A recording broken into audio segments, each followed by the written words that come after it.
بسم اللہ الرحمن الرحیم۔ اعمال کا دار و مدار نیتوں پر ہے۔ آقا علیہ الصلوۃ والسلام کا یہ فرمان ہے۔ اگر آپ صحیح بخاری کا مطالعہ کریں تو اس کی سب سے پہلی روایت یہ ہے، حضرت عمر فاروق رضی اللہ تعالیٰ عنہ سے مروی ہے، انما الاعمال بالنیات وانما لکل امرئ ما نویٰ فمن کانت ہجرتہ الی اللہ ورسولہ فہجرتہ الی اللہ ورسولہ ومن کانت ہجرتہ الی دنیا یصیبھا او امرأۃ ینکحھا فہجرتہ الی ما ہاجر الیہ۔ یہ پوری عبارت ہے، صحیح بخاری میں بھی ہے اور صحیح مسلم میں بھی، پھر حدیث کی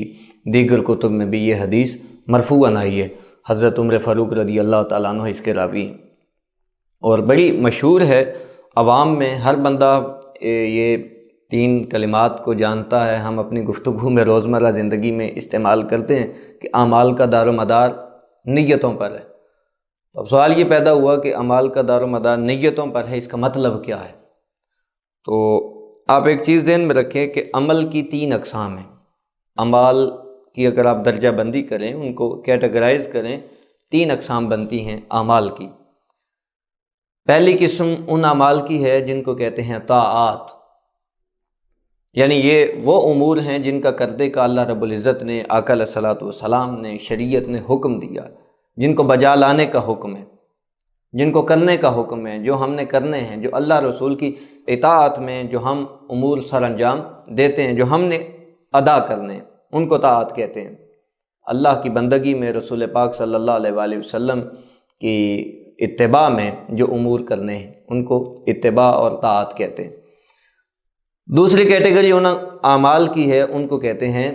محرمات یا ممنوعات۔ یہ وہ امور ہیں جن سے اللہ رب العزت نے، آقا علیہ الصلوۃ والسلام نے اور شریعت نے رکنے کا حکم دیا ہے، باز رہنے کا حکم دیا ہے کہ یہ وہ چیزیں ہیں کہ ان کے قریب بھی نہیں جانا، منع کر دیا۔ محرمات ہیں یا جو ممنوعات ہیں، مکروہات ہیں، منع کر دیا بھئی ان چیزوں کے قریب نہیں جانا۔ یہ منع کردہ چیزیں ہیں جن کی اللہ رب العزت نے ایک لسٹ دے دی ہے۔ دو ہو گئی۔ تیسری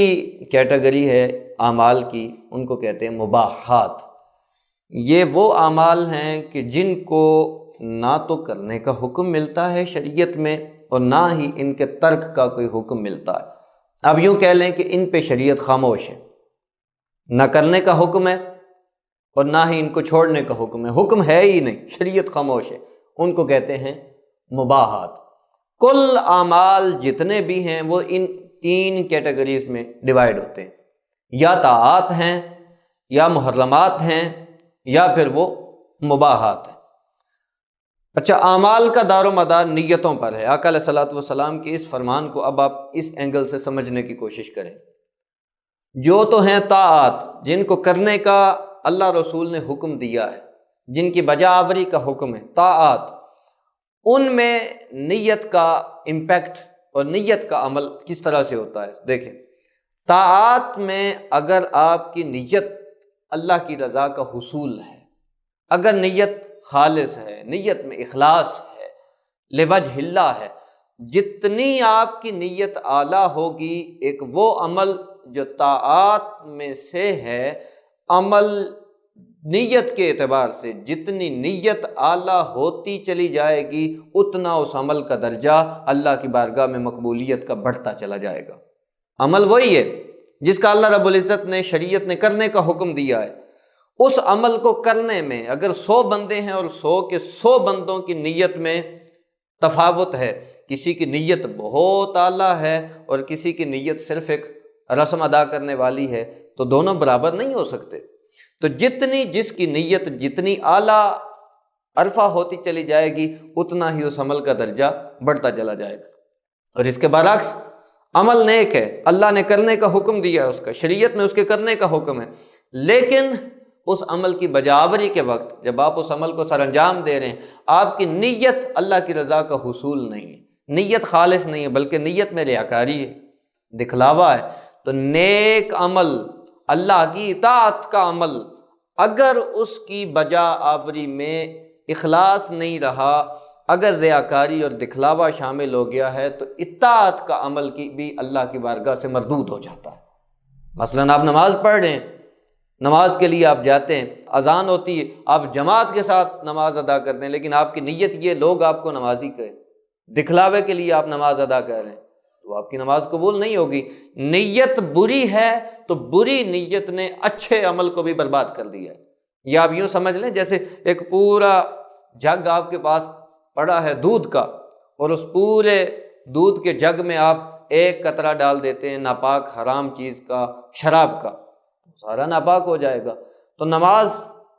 یا کوئی بھی نیک عمل ہے، آپ اللہ کی بارگاہ میں کچھ خرچ کرتے ہیں، آپ روزے رکھتے ہیں، آپ نماز ادا کرتے ہیں، آپ تقریریں کرتے ہیں، آپ علم کی تعلیم کر دیتے ہیں، آپ لوگوں کو اللہ کا دین سکھاتے ہیں، جو بھی نیک عمل ہے جو آپ اپنی ڈومین میں رہ کے سر انجام دے سکتے ہیں آپ وہ کر رہے ہیں، لیکن آپ کی نیت یہ ہے کہ لوگ آپ کو اچھا کہیں، لوگ آپ کو عالم کہیں، لوگ آپ کو قاری کہیں، لوگ آپ کو نمازی کہیں، لوگ آپ کو حاجی کہیں۔ تو جب آپ کی نیت میں دکھلاوا اور ریاکاری ہے تو نیک عمل بھی اپنی پوزیشن کھو بیٹھے گا، اس کا بھی آپ کو بلکہ ثواب کی بجائے الٹا نیت کی خرابی کی وجہ سے الٹا آپ کو گناہ ملے گا۔ تو آپ سمجھ گئے کہ جو طاعات ہیں، طاعات میں نیت کا عمل دخل یہ ہے کہ جتنی نیت اچھی ہے اتنا اس عمل کا درجہ بڑھ جائے گا، اور اگر نیت اچھی نہیں ہے تو وہ عمل اپنی اصلی حیثیت بھی کھو دے گا، الٹا پھر آپ کو گناہ اور زوال کی طرف لے جائے گا۔ ایک کیٹیگری ہو گئی۔ دوسری کیٹیگری ہے جن کو سیئات کہتے ہیں یا محرمات کہتے ہیں۔ منع کر دیا اللہ رسول نے بھی ادھر نہیں جانا، جھوٹ سے منع کر دیا، بدکاری سے منع کر دیا، شراب نوشی سے منع کر دیا، حرام کاری سے منع کر دیا، کسی کا حرام مال کھانے سے اللہ نے منع کر دیا، چوری سے منع کر دیا، ڈاکہ ڈالنے سے منع کیا، قتل سے منع کر دیا۔ یہ وہ ساری چیزیں جن سے اللہ نے منع کر دی ہے، محرمات ہیں، ممنوعات ہیں، سیئات ہیں۔ اب قاعدہ یاد رکھیں کہ جو چیز اللہ نے حرام قرار دی ہے، حرام کردہ کام کو سر انجام دینے کے پیچھے آپ کی نیت خواہ کتنی بھی اچھی ہو، اچھی نیت حرام کو حلال نہیں کر سکتی۔ عمل کا دار و مدار نیتوں پر ہے، غور سے۔ اب عمل ہی حرام ہے، تو اگر حرام عمل ہے اور نیت آپ کی اچھی ہے تو وہ اچھی نیت آپ کے حرام کو حلال نہیں کرے گی۔ تو یہاں سیئات میں، محرمات، ممنوعات میں اچھی نیت، نیت صالح نیت کا یہاں کوئی عمل دخل نہیں ہوتا۔ اچھی نیت بھی برے اور حرام کام کو جائز ثابت نہیں کر دیتی۔ دو چیزیں ہو گئی۔ تیسری کیٹیگری ان کو کہتے ہیں مباحات۔ یہ وہ امور ہیں جن کو نہ کرنے کا اللہ نے حکم دیا ہے، نہ ان کے ترک کا حکم ہے۔ ان میں قاعدہ یاد رکھیں کہ ایسا عمل جس کا نہ شریعت نے کرنے کا حکم دیا نہ چھوڑنے کا حکم دیا، آپ اپنے ذہن کے مطابق اگر یہ سمجھیں کہ یہ ایسا کام ہے کہ اس کو کرنے سے شریعت کے عمومی مزاج کو، سٹرکچر کو فائدہ ہوگا، مسلمانوں کو فائدہ ہوگا، عمومی فلاح کا کام ہے، اس سے مسلمانوں کی خیر ہوگی، مسلمانوں کے بچوں کی خیر ہوگی، اس سے ہمارے معاشرے کی بہتری ہوگی، آپ اپنے ذہن کے مطابق سمجھتے ہیں کہ یہ عمل اگر کیا جائے تو اس سے بہت سے خیر کے راستے نکلتے ہیں، تو آپ خیر کے راستے نکالنے کے لیے اور اس سے بہت ساری خیر کی امید رکھ کے اس نیت کے ساتھ اگر آپ مباح عمل کو شروع کر لیتے ہیں تو وہ عمل جو اپنی جگہ پہ مباح تھا، جب آپ کی نیت اچھی ہے، آپ نے نیک ارادے کے ساتھ اللہ کی شریعت اور خیر کے راستے نکالنے کی خاطر جب آپ نے اس عمل کو شروع کر دیا ہے تو اللہ رب العزت کی ہاں سے آپ کو اس بارگاہ سے آپ کو اجر دیا جائے گا۔ اور وہی مباح عمل ہے، اس کا نہ کرنے کا حکم تھا نہ چھوڑنے کا حکم تھا، آپ نے اس عمل کو شروع کر لیا لیکن آپ کی نیت میں کھوٹ ہے، نیت میں فتور ہے، آپ اس کام کے ذریعے فساد پھیلانا چاہتے ہیں، یا آپ اس کام کو ریاکاری کے لیے شروع کر رہے ہیں، آپ اس کام کو دنیا داری کے لیے شروع کر رہے ہیں، آپ ہوائے نفس کے لیے شروع کر رہے ہیں، آپ اپنے نفس پرستی کے لیے، دنیا پرستی کے لیے، اور آپ اس کو اپنی تسکین کے لیے شروع کر رہے ہیں جس کا شریعت کو یا شریعت کے عمومی مزاج کو یا اوورآل معاشرے کو، مسلم معاشرے کو فائدہ نہیں ہے بلکہ نقصان ہوگا۔ ایک ایسا عمل ہے کہ وہ نقصان کا متحمل ہو سکتا ہے، یا وہ نقصان کا متحمل اگر نہ بھی ہو، آپ جس نیت سے شروع کر رہے ہیں اس نیت سے وہ آگے فائدہ مند ثابت نہیں ہو سکتا، تو اس مباح عمل جو اپنی جگہ پہ نہ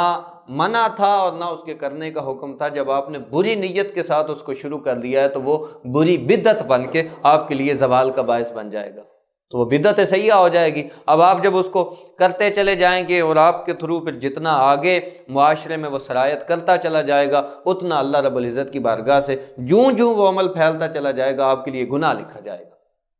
آج سوشل میڈیا کا زمانہ ہے، سوشل میڈیا استعمال کرنے والے نوجوان خصوصاً ان باتوں کو غور سے دیکھیں۔ بہت ساری چیزیں ایسی ہیں کہ ان کا تعلق نہیں ہوتا، وہ آپ کے لیے، میرے لیے، ہمارے لیے، ہم سب کے لیے ضروری نہیں ہوتی، وہ ایک ایسے جنرل چیزیں ہیں، لیکن آپ ان چیزوں کو جب لے رہے ہیں تو آپ کس سینس میں لے رہے ہیں؟ اگر تو آپ سمجھ رہے ہیں کہ اس سے فائدہ ہوگا، اللہ رسول کے دین کو اس سے نقصان نہیں ہوگا، مسلم معاشرے میں اس سے خیر آئے گی، تو پھر تو آپ اس کو شیئر کریں۔ اگر ایک ایسی چیز ہے کہ وہ فائدہ مند نہیں ہے یا ممکن ہے وہ چیز نیوٹرل ہو، آپ اس کو جس نیت سے شروع کر رہے ہیں آپ کی نیت میں فطور اور کھوٹ ہے، تو اس کا آپ کو گناہ ہوگا، اور پھر وہ عمل جتنا آگے چلتا جائے گا، اس کا جتنا اس کا پھیلاؤ اور نشر ہوتا رہے گا، گناہ سارا آپ کے کھاتے میں آتا چلا جائے گا۔ تو جب آقا کریم صلی اللہ علیہ وآلہ وسلم نے فرمایا کہ اعمال کا دار و مدار نیتوں پر ہے، تو اس کا مطلب یہ ہے کہ طاعات ہوں تو طاعات میں جتنی اچھی نیت ہوگی عمل کا درجہ بڑھ جائے گا، طاعات میں جتنی نیت بری ہوگی اچھا عمل بھی اپنا درجہ کھو دے گا اور گناہ کا باعث، زوال کا باعث بنے گا۔ سیئات ہیں تو سیئات میں اچھی نیت کبھی بھی حرام کو حلال نہیں کرے گی، اور مباحات ہیں تو مباحات میں آپ دیکھیں کہ اگر تو نیت آپ کی درست ہے اور اس سے شریعت کو اور عمومی معاشرے کو، مسلم معاشرے کو فائدہ ہوگا، تو مباح عمل کا اجر آپ کے کھاتے میں لکھ دیا جائے گا، اور ایک مباح عمل کو اگر آپ بری نیت کے ساتھ شروع کرتے ہیں تو ظاہر ہے بری نیت کی وجہ سے اس کا گناہ آپ کو دیا جائے گا۔ یہ معنی اور مفہوم ہے اس حدیث مبارکہ کا، جو آقا علیہ السلام کا قول مبارک ہے کہ اعمال کا دار و مدار نیتوں پر ہے۔ اللہ پاک ہمیں دین کو سمجھنے کی توفیق دے۔ والسلام علیکم۔